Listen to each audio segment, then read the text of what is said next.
Hey, what's up everyone? Eric Rossi, the guy with the eye here, and I want to talk about something right here called back button autofocusing. This has been a very popular topic to talk about in photography, and I don't know why. It's just a preference to people, but it's using back button focusing instead of using the shutter button you have on top to focus and then take the photo. So one of the big purposes and the main reasons a lot of people use it is because it separates it for them. They don't have to worry about accidentally maybe missing a shot just using their shutter as they're trying to half press or something like that. They like to have something, and this is why the biggest reason is because where your finger naturally lays around the dial, and it really doesn't matter what camera you have, there's always a button very close to it. It's on the D750, and a lot of the Nikon ones you're going to see in AEL, AFL, exposure lock and everything like that, but you can program that to be the autofocus on and off. Some of the older cameras, some of the newer, and all depending, they even have their own dedicated ones, but just program it, function it, you could be the same. So they have it right here because it's just very simple to get to. So you go from here to here,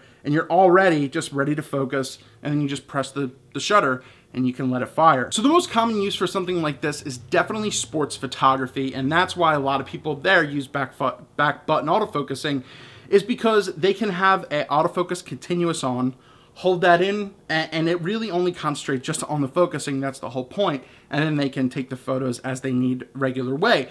But to me, I don't use it. I find no reason, and I don't miss shots by half pressing the shutter and then getting there. I feel that it's better for me to do that than having to worry about kind of like driving a clutch into a car for something like that. It would be a very weird analogy for something like this, but I tried it for a little bit of time. It just doesn't work for me. But it's not a bad thing. One of the common questions is it unprofessional not to do it or something like that? No, it's just what works for you, what works for your workflow, and how you shoot.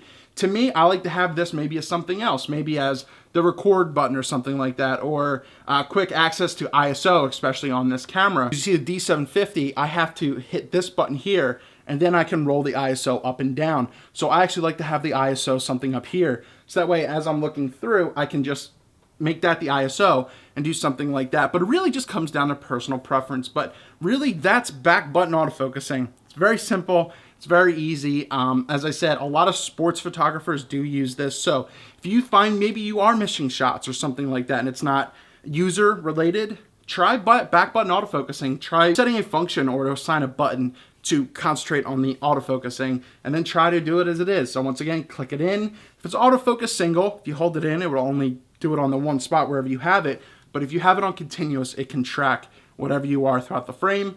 Your shutter's open and just take the photos. So give it a try. Do you like back button focusing? Let me know down in the comments below. What are other tips or other uses you use it for? And once again, I don't use it, I don't need to, but why is it best or for you, and why do you or don't you use it? Let me know down in the comments below, see if it can help someone out who's a bit confused. So it's what it is, pretty simple. Do you need to use it?